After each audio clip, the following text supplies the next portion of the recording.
Good morning student, math की class में आपका स्वागत है। फिर आपके सामने मैं 2 सवाल लेकर और आया हूँ। पिछले समीकरण के जितने भी सवाल मैंने आपको बनाना सिखाया, मुझे उम्मीद है कि आपने उस तरह के सवाल करके देखे होंगे और परिणाम भी सही प्राप्त किया होगा। आज मैं नोटों से संबंधित कुछ 2 क्वेश्चन और लेके आया हूँ, उन्हें देखें, सीखने का प्रयास करें। देखिए 2 सवाल ये रहे। पहला है, लक्ष्मी एक बैंक में खजांची है। खजांची जो पैसों को अपने पास रखता है, बैंक में पैसों की लेन देन करता है, उसे कहते हैं। तो उसके पास नकदी के रूप में 100 रुपये, 50 रुपये व 10 वाले नोट हैं। 100 के नोट हैं, 50 के नोट हैं और 10 के नोट हैं। उनकी संख्या में अनुपात 2:3:5 है। हमें नोटों की संख्या नहीं दी गई है, हमें नोटों का अनुपात दिया गया है। उनका कुल मूल्य 4 लाख रुपए है, तो उसके पास प्रत्येक प्रकार के कितने कितने नोट हैं। तो मैं आपको समझा दूं पहले। कभी हम जब बैंक में जाते हैं तो हम अपनी डिटेल लिख कर ले जाते हैं। हमारे पास 100 रुपये के नोट कितने हैं, 50 रुपये के नोट कितने हैं, 500 रुपये के नोट कितने हैं, 2000 रुपये के नोट कितने हैं। बैंक की स्लिप पर पीछे ये लिखा हुआ होता है, उसमें संख्या गिनकर गुणा कर देते हैं, उसके बाद मूल्य प्राप्त करते हैं। देखिए, तो इसने कहा उसके पास नोट, पहले नोटों का प्रकार समझिए आप। नोटों का प्रकार, ये 100 रुपये के नोट हो गए, ये 50 रुपये के नोट हो गए और ये 10 रुपये का नोट। अब इनकी हमको चाहिए संख्या, तो नोटों की संख्या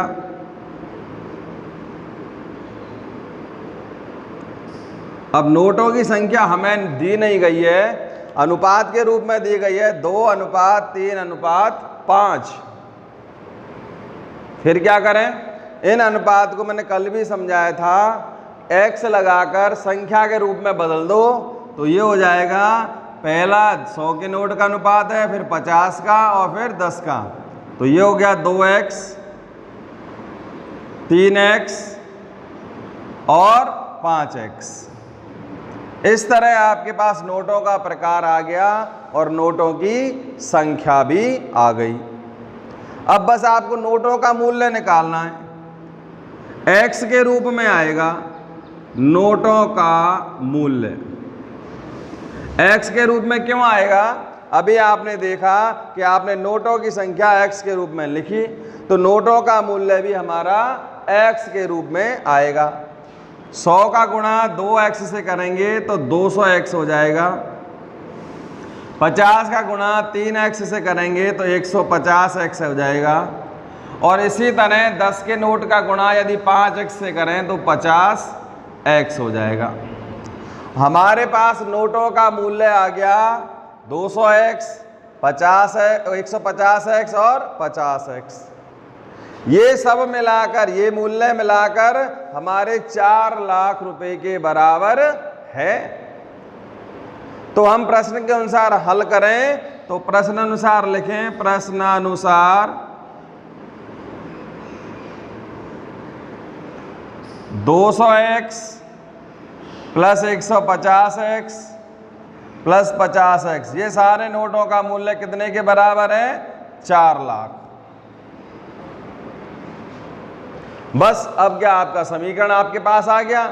x का मान निकाल लीजिए। x का मान निकलेगा तो नोटों की संख्या यहाँ x के 2 से गुणा करके, x का 3 से गुणा करके और x का 5 से गुणा करके x का जो भी मान आएगा उसका 5 से गुणा करके, 3 से गुणा करके और 2 से गुणा करके हम नोटों की संख्या निकाल सकते हैं। तो देखिए हल कीजिए, इनको जोड़ेंगे तो 400x हो जाएगा, 400x बराबर 4 लाख हो जाएगा। हमें x का मान चाहिए दोनों तरफ, 400 का भाग लगा दीजिए, 4 लाख बटे 400, 400 से 400 एक बार कट जाएगा, 400 से ये 400 एक बार कट जाएगा, यहाँ 1000 आ जाएगा। तो इस तरह x का मान आ गया, x बराबर 1000। अब हमें नोटों की संख्या निकालनी है। नोटों की संख्या कैसे निकलेगी? 100 रुपये वाले नोटों की संख्या बराबर 100 रुपये वाले कितने नोट हैं की संख्या x के रूप में दे रखी है? 2x और x का मान अभी आपने निकाला 2 गुणा 100 बराबर 200। 100 के नोट कितने हुए? 200। इसी तरह 50 रुपये वाले नोटों की संख्या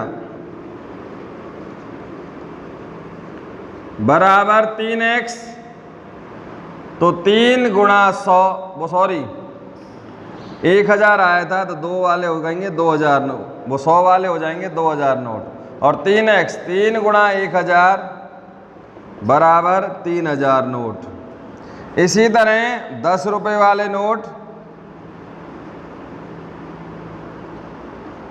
नोटों की संख्या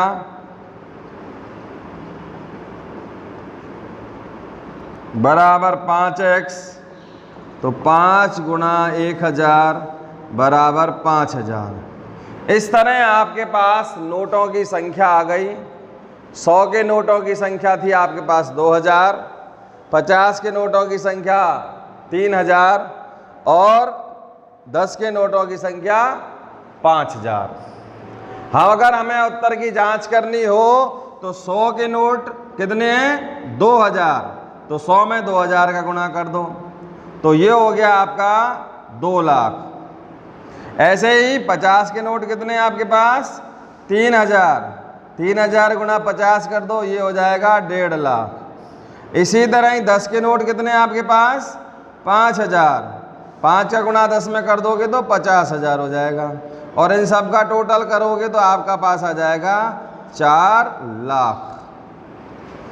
तो मैं ये समझता हूँ आपको ये चीज़ समझ में आ गई होगी कि हम नोटों का प्रकार हमारे पास हो, नोटों की संख्या हमारे पास हो और नोटों का मूल्य हम आसानी से ज्ञात कर सकते हैं। जैसा इस सवाल में देखिए, इसने भी ऐसा ही कहा है कुछ कि मेरे पास 300 रुपये मूल्य वाले 1 के, 2 के और 5 के सिक्के हैं। अब इसमें सिक्के दे दिए हैं, नोट नहीं है, कि मेरे पास 300 रुपये वाले मूल्य वाले 1, 2 और 5 के सिक्के हैं। ठीक है, 3 तरह के सिक्के हुए। तो सिक्कों का प्रकार लिख दीजिए पहले। सिक्कों का प्रकार,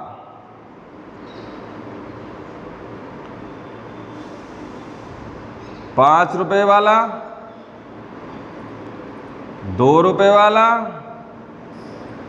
और ₹1 वाला, ये सिक्के हो गए। अब हमें चाहिए सिक्कों की संख्या।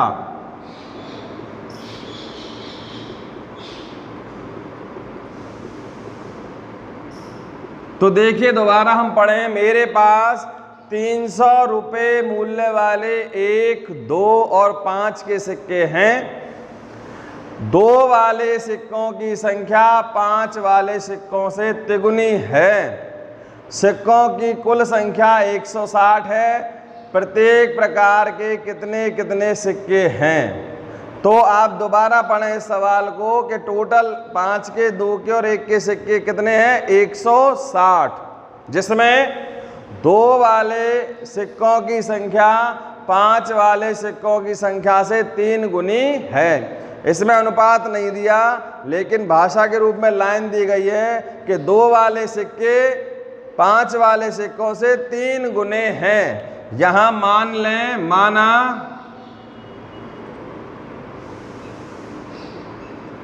5 वाले सिक्के x हैं, तो 2 वाले सिक्के से 3 गुने हो जाएंगे, 3x हो गए।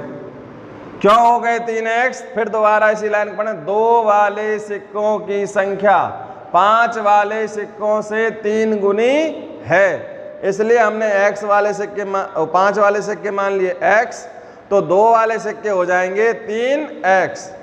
टोटल सिक्के हैं 160। हमें अब 1 वाले सिक्कों की संख्या और चाहिए, तो हमारे पास 2 वाले सिक्के हो गए 3x, 5 वाले सिक्के हो गए x, तो इनको मिलाकर हो गया 4x, और 4x सिक्कों को 160 यानी टोटल में से घटा देंगे तो 1 वाले सिक्कों की संख्या आ जाएगी। बताइए आएगी या नहीं आएगी? 160 टोटल सिक्के थे, मेरे पास 2 वाले सिक्के 3x हैं, 5 वाले सिक्के x हैं, इन दोनों का टोटल कर दूं तो 4x हो गए, और टोटल में से 4x को घटा दूं तो 1 वाले सिक्के आ जाएंगे। अब मेरे पास सिक्के आ गए, सिक्के के प्रकार हैं, सिक्कों की संख्या है, तो अब हम सिक्कों का मूल्य ज्ञात कर सकते हैं। सिक्कों का मूल्य, सिक्कों का मूल्य कितना है? ये 5 का गुणा x में करोगे तो 5x, और 3x का गुणा 2 में करोगे तो 6x, और 1 का गुणा 160 माइनस 4x में करोगे तो 160 माइनस 4x ही आ जाएगा। 1 का गुणा करने पर कोई फर्क नहीं पड़ेगा। फिर अब हम प्रश्न के अनुसार चलें। सिक्कों का मूल्य हमारे पास आ गया 5x, 6x और 160 माइनस 4x, तो मेरे पास टोटल सिक्के टोटल मूल्य कितना था सिक्कों का? 300 रुपये। तो प्रश्न के अनुसार हम फिर आगे बढ़ जाएं। प्रश्न अनुसार करते हुए ये जितने सारे सिक्के हैं 5x plus 6x plus 160 minus 4x बराबर 300, ये सिक्कों का मूल्य इसके बराबर हो गया। अब हमारा समीकरण पे आप प्राप्त हो गया। हम x का मान निकाल लेंगे। x का मान निकलते 5 के सिक्कों की संख्या आ जाएगी, 2 के सिक्कों की संख्या आ जाएगी और 1 के सिक्कों की संख्या आ जाएगी। और ये प्रश्न में यही पूछा गया है कि प्रत्येक प्रकार के कितने कितने सिक्के हैं। तो देखिए आगे कैसे करेंगे।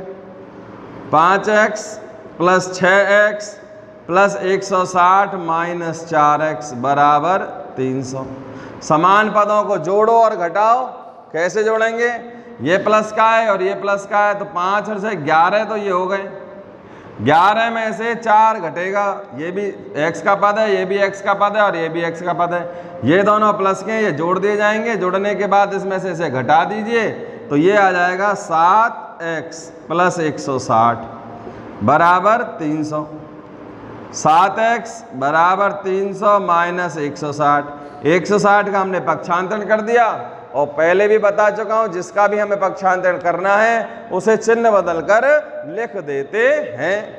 तो 7x बराबर हो गया आपका 140। हमें x का मान निकालना है तो दोनों तरफ 7 का भाग दे दीजिए। x 7 से 7 एक बार कट जाएगा और 7 से 140 20 बार कट जाएगा। x बराबर 20। x का मान आते ही 5 के सिक्कों की संख्या आपके पास आ गई। तो देखिए सिक्कों की संख्या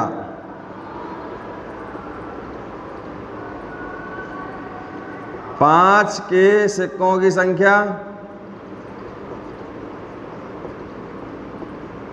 5 के सिक्के आपने x माने तो x बराबर 20। तो 5 के सिक्के हो गए आपके पास 20 और 2 के सिक्कों की संख्या 2 के सिक्के आपने माने थे 3x। 3x बराबर 3 गुणा 20। x का मान 20 आया इसलिए 20 का गुणा कर दिया 60। 2 वाले कितने सिक्के हुए? 60। इसी तरह 1 के सिक्कों की संख्या, सिक्कों की संख्या